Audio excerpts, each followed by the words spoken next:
Hey everybody, welcome back to the channel. Today we are on a brand new adventure up here in the studio. So, I was sitting here working on a weed eater the other night and I jabbed a screwdriver through the palm of my hand.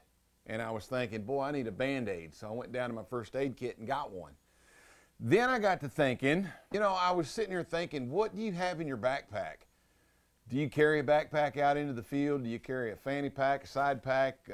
Most of us have digging belts. And, you keep the usual stuff in there. I just got to thinking, as much as I go out into the woods and the back country and metal detect these old home sites, and sometimes I barely have cell phone service. So I really don't think about first aid a whole lot when I go out digging. And some folks could even be going to, you could just be out in the city park. And I mean, what happens if you get hurt out there? We dig sometimes and you won't wear cut-proof gloves, or we wear rubber gloves, and glass can still cut through there. And do you carry a first aid kit? That was kind of what was on my mind. And I've got a first aid kit that I keep in the truck, and I keep one in the garage. We have one in the bathroom, and we just have them around the house because, obviously when you raise 3 kids, there's boo-boos. And old dad gets boo-boos too when he's working on weed eaters. And just FYI, I'm okay. I went and got a tetanus shot and took a number 2 Phillips screwdriver and went pew, and it was nasty. But we won't go into that. So I've got my old backpack here, right here, just an old military backpack that I got at a pawn shop. I saw it. I was working a rodeo somewhere and saw that thing, and I think I paid $15 for it. And that was a heck of a deal because I carry everything in that. I've got one that I use when I go deer hunting and coyote hunting. I have a big backpack that I carry with all my stuff in it. So what do you carry in your backpack? Well, here's what I carry. First and foremost, what I carry. Toilet paper. If you run out of toilet paper due to, say, the virus or panic shopping, you always got a spare roll in your backpack. And so I just wanted to show you guys real quick. All I did was I pulled the center out of it. And that way you can just kind of pull it out and use it as needed. And I keep it in a plastic bag in my backpack.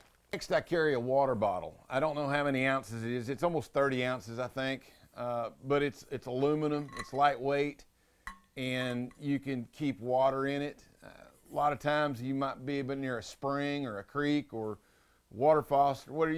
It's just always a good idea to carry water in case you need to irrigate or clean up or just whatever you may do. And then something you guys may not know, you may have some old pill bottles laying around, and what you can do with that is put a 9-volt battery in there, or you can put maybe 4 AA's in there.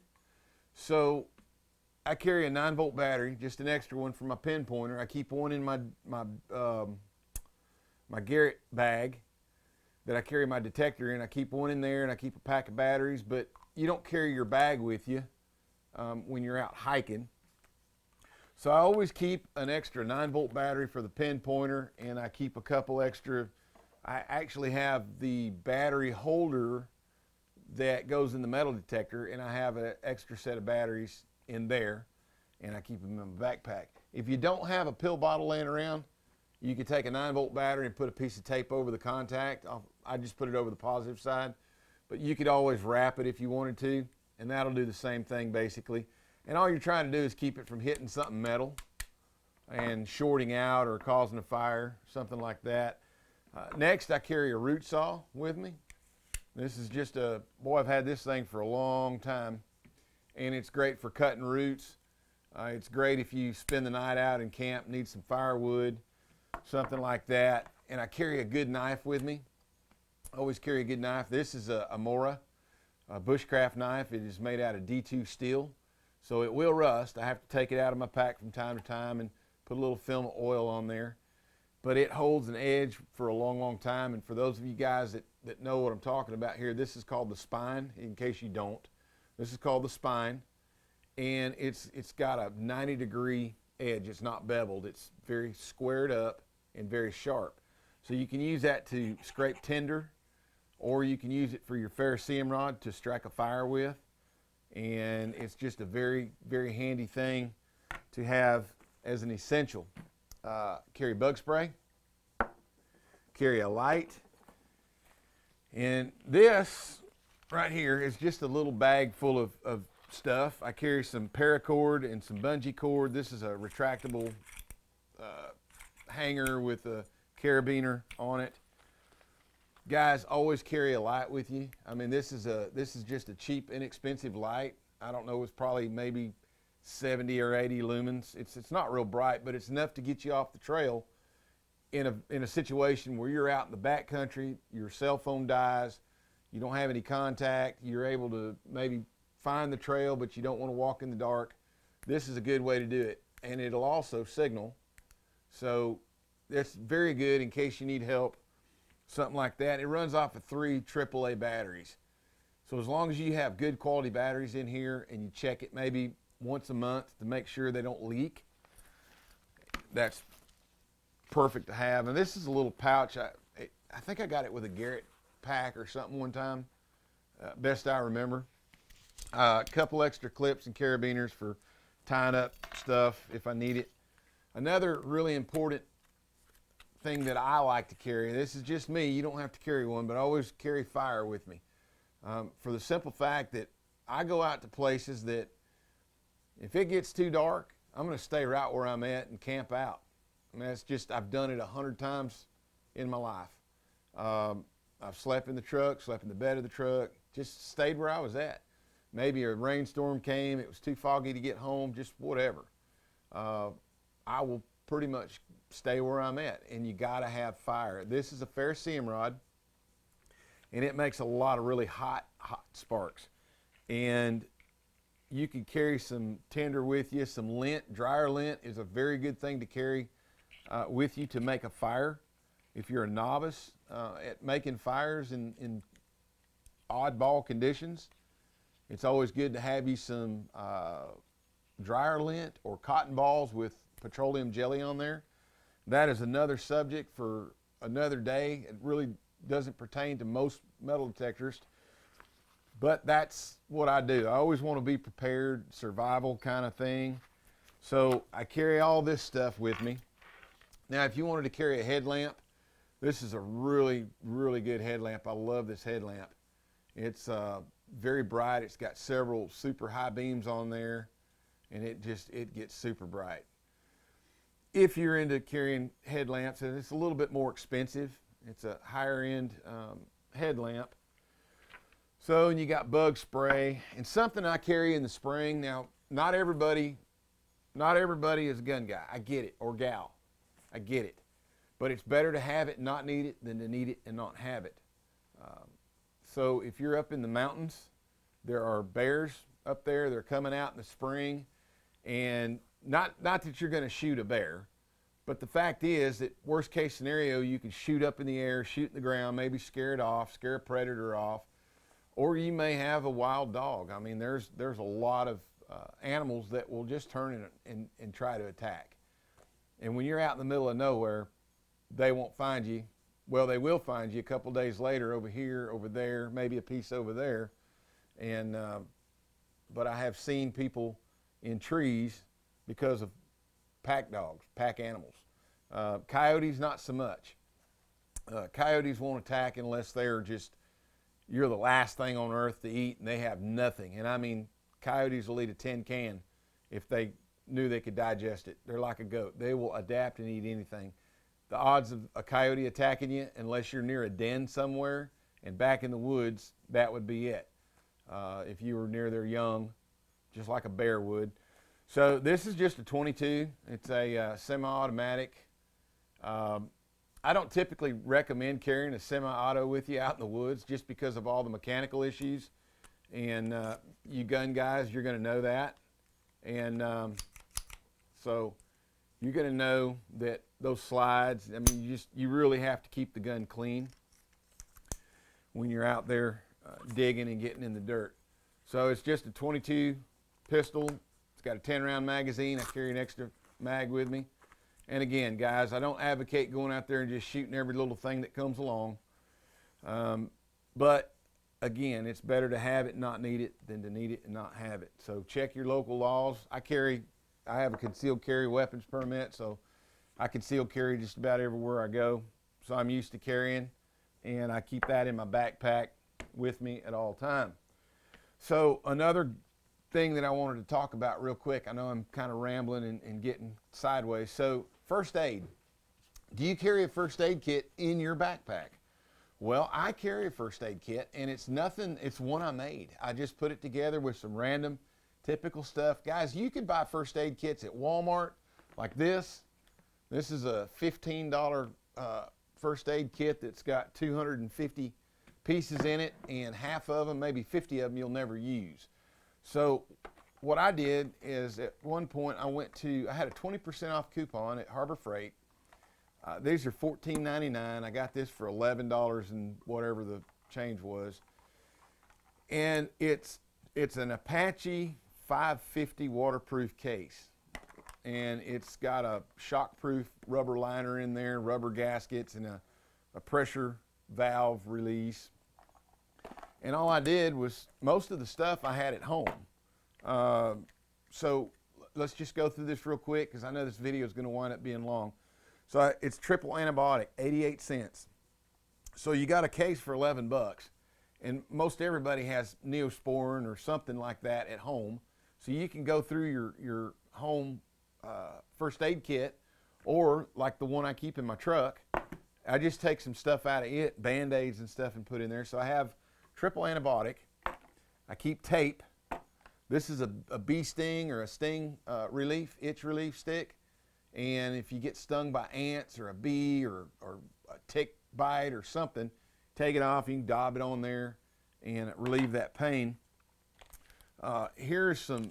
This is just a wipe that I have. It's Deepwood's Off.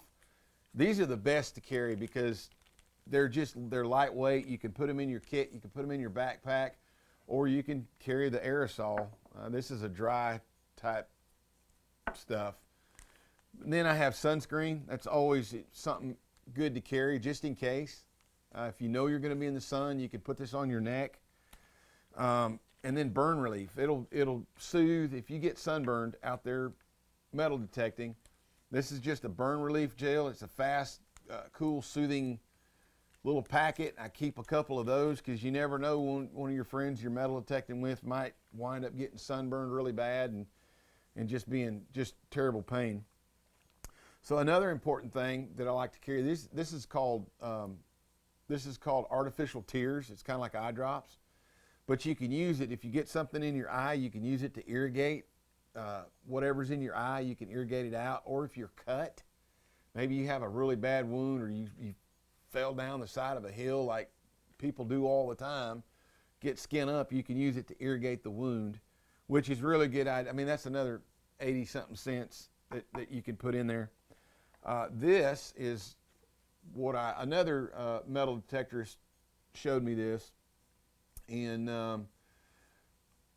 man, it's great. It's Tiger Balm. It smells, it stinks. It smells like something Grandma would wear, or Grandpa, but it is so stinking powerful. I mean, if you have a bruise, a bump, you don't put it on cuts, but arthritis, if your fingers are hurting from digging, I know when I shoved that screwdriver through my hand the other day, this is all black and blue in the palm right now, but it was swelled up, and my fingers were already jacked up from arthritis and just getting plain old. But you just take a little bit and you rub it on there, and I mean, it just kills the pain. So that's like $7.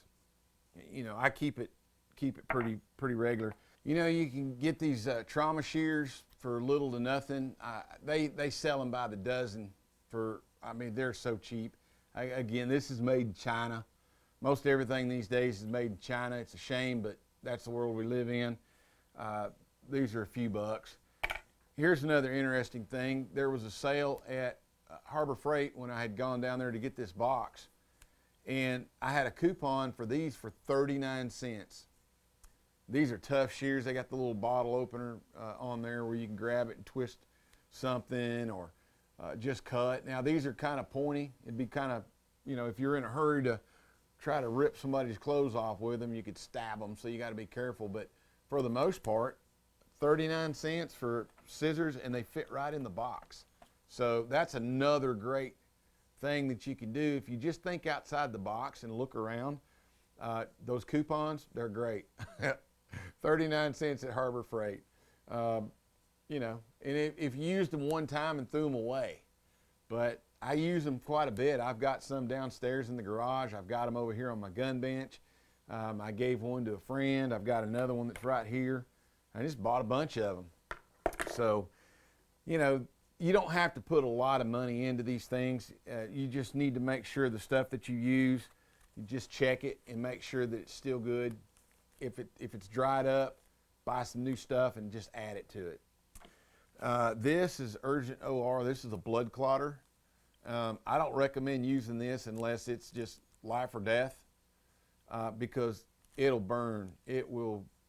You'll cry. It's an iodine type stuff that it just instantly stops small wounds that bleed profusely, but be prepared to bite a stick. I have alcohol wipes in here, antiseptic wipes, so if you get cut, you can dress the wound up and that kind of stuff. And guys, this is just basic boo-boo stuff. If you get cut by a piece of glass, you don't need to wait. You need to get in there, clean it up, get some Neosporin, get a Band-Aid on it, and keep on digging. This is a sterile alcohol wipe. I have a couple of those in there. And then, I just have a variety full of Band-Aids. Just different size Band-Aids. I have different size gauze in here. And again, all this came from here and stuff in the house. And these are just different gauze pads, Q-tips for applying stuff. And this is a giant. I have two of these giant gauze pads in here, so I use those. And then here's something that you really need to keep with you. This is non-aspirin pain reliever, but then I want to highly recommend aspirin. Okay, just because, guys, if you're out metal detecting with somebody and they have, they go into cardiac arrest, number one, I hope you know CPR. If you haven't taken a CPR class, guys, it's a day. Just go to the Red Cross, sign up, take a day. It's not much, and you're going to learn how to do CPR, and it's something that you need to kind of always think about. Practice it as much as you can. CPR is very handy to have. Don't. Most people are like, oh, I'm going to get sued if they die. Well, there's not. There's Good Samaritan laws in place to protect Good Samaritans.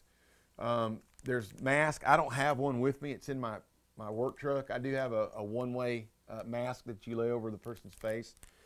But aspirin can mean the difference between life and death. It can help you get that victim to the hospital or hold them stable till the ambulance gets there. So that way, if they're having a heart attack, you can give them an aspirin. It's going to start thinning their blood out and maybe help them, maybe help that cardiac arrest, and you could save their life. So I always carry some aspirin with me and a couple pain relievers.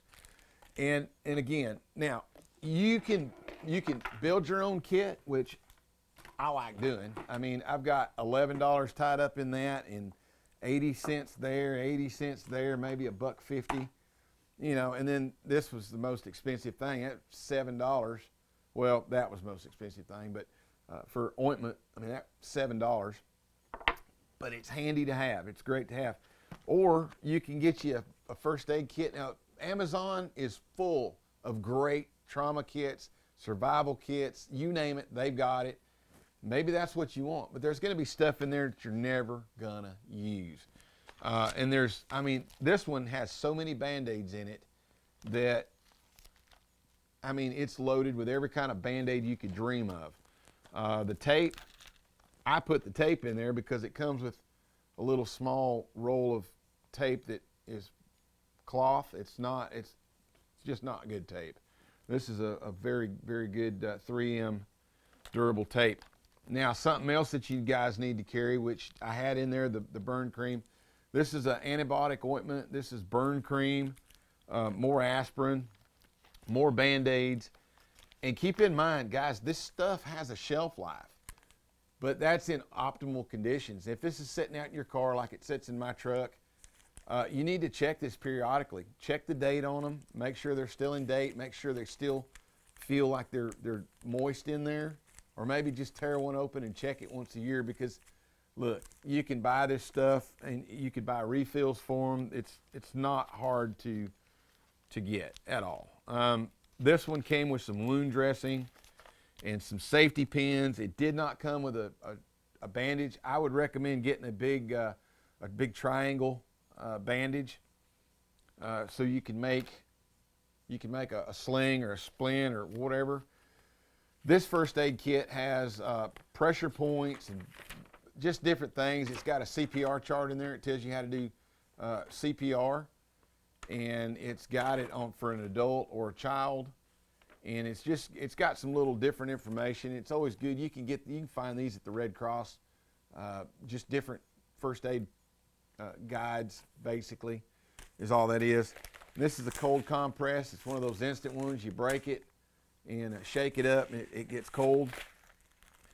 This has got Q-tips in it. It's got rubber gloves. Now, these gloves more than likely will not fit me, and they were made in China anyway, so I don't know that I want. And that's the problem with kits, guys. This says assembled in America. It's made in China. Everything here is Chinese stuff. So unless you just shop long and hard for American-made products, and there are some great websites out there that have high-end survival kits that are anywhere from $50 up to, $300. But for just basic first aid when you're out in the field metal detecting, that's all you need. This has got some gauze. It's got some tongue depressors, which work as splints, and it's got cheesy little plastic tweezers, and they're not worth messing with, honestly. So you can choose to do that, or you can build your own and just take pieces from here, take pieces from inside the house, and build a first aid kit. Guys, it is so important to have a first aid kit in your pack, whether you're at the park, whether you're doing sidewalks, whether you're at say you're at a group hunt. Be that guy, be that gal, be that person that has a first aid kit or some sort of treatment, because you never know. Somebody could get stung by a bee and go into shock, and you can be there to help them. Maybe you have room for a cold compress. They actually make some that are smaller than this that will fold up, and they're in a box, and maybe you could put it in there. Maybe somebody's having cardiac arrest. You can run over there and maybe give them an aspirin. Maybe ask them for help, or you can comfort them, or just whatever it may be. Always be prepared and be ready. Again, maybe you don't want to put a kit together. Maybe you just don't have time to do it. Guys, you can get on Amazon and look, and it comes with shears and knives, and it comes with almost everything you see here except for a gun. So it's just handy to have this stuff, and it doesn't cost a lot because, again, there is a shelf life on it. And this one here is July of 2022. So yeah, it might be good up past that. Who knows? But it may separate. There may be whatever. I just don't know. They put expiration dates on there. Doesn't mean it's bad, but you need to check and make sure that it's not dried out. That's the whole thing. Is check it periodically, once every 6 months, or maybe when you go get your oil changed in your vehicle. Have a card there and go, oh, I need to check my emergency kit, and make sure you've got fresh stuff in there, because it's not that expensive. And one of these days you're going to need it, just like this COVID virus. Everybody's looking for gloves and masks, and looking for hand sanitizer. Luckily, I had just come back from Vegas back this past winter. Well, in January, I was out in Las Vegas, and I always buy too much hand sanitizer before I go out. I keep a bottle in my briefcase, a bottle in my carry-on luggage. I keep it everywhere. And luckily, I had several good-sized bottles of hand sanitizer laying around when all this broke out. And that's another good thing that you can keep in your first aid kit in here, or in your backpack. You can put it in a plastic bag and zip it up so those flimsy little lids don't come off and it leak out everywhere. So that's always pretty handy to have. And another thing that is really hard to find right now I keep these in my pack. So maybe you want to wash your hands real good. Maybe you just need to freshen up, maybe for sanitary reasons. Maybe you just want to wash your face and clean up and feel better after a hot day of digging before you can get home, get a shower, or wherever. Maybe you're not. Maybe you're camping out. These are always handy to have, wet ones. And this is the small pack. Baby wipes, any of that are handy to have because they fit right there in your first aid kit and they fit in your backpack pretty easy. Another thing I recommend is keeping some chapstick in your first aid kit. It's always handy to have for sunburns and things like that. And there's a lot of stuff that I don't have. A Mylar blanket, I typically keep those in my hunting bag or my hunting bag. Keep a Mylar blanket. It's reflects the sun. It'll keep you warm in case you're out somewhere where it's extremely cold and you need fire, you need warmth. Those Mylar blankets fold up. They're not much bigger than that when they're folded up, and maybe about that tall, and they'll fit right in there. So it's always good to have that because it works as shelter, it works as a blanket, and it also reflects that you could use it to signal somebody if you needed to. I would recommend carrying a whistle. Perhaps you're at a city park, one of these great big parks. It's 25, 30 acres. All the playgrounds and people are up here, and you're back over here somewhere metal detecting, and you get snake bit, God forbid, or you fall and hurt yourself, and you can't move. You can always pull that whistle out of your bag and blow it. I mean, they make really loud whistles. And I don't have, the one that I had, I think I gave it to a young man. We were out metal detecting one day, and it had a fire starter in it and a whistle. And I'm pretty sure I gave it to him because I couldn't find it. I was looking for it before I did the video. I mean, right now, a lot of you guys might be quarantined. You might be sitting around going, golly, what can I do? Sit down and write out a list of things, or go into your bathroom or your cabinet, wherever you keep your first aid stuff. Pull that out and look through it, and you probably have enough to make a first aid kit. And it doesn't have to be elaborate. It can be just a simple little bag like this that'll go in your digging bag or on your belt, your backpack. I mean, I could put this on one of those straps and carry it and have it at a moment's notice. And like I said, carry fire. If you want to carry a Bic lighter, carry a Bic lighter. They just don't work good when it's wet. And that's why I like carrying the ferrocerium rods, and you can order those online. You can buy them by the dozen. You know, it's just something handy to have when you're out there, because not only can you help yourself, but you can help your neighbor if need be. Y'all, I know this video kind of just went every direction, every which way but loose, but this is just some of the stuff I carry in my backpack. I made a kit up, you know, less than 20 bucks. You can buy them. You could buy a first aid kit, just a basic one at Walmart, for 9 or 10 bucks. A couple Band-Aids and some stuff that you may or may not ever use. I just like, it's just fun. It's just something to do to occupy my time, make up my own pack. Again, you can go online and you can get a 20% off coupon, and you can buy this little 550 case for $11 and some change. Anyway, guys, thank you so much for watching. I appreciate it. Be sure and share it with your friends. If you haven't subscribed, hit the subscribe button, hit the little bell up there in the corner, and you know the drill. Just, you'll know when I'm doing another silly video. So anyway, thank you guys so much. Please stay safe, stay healthy, wash your hands. God bless each and every one of you, and we'll see you on the next one.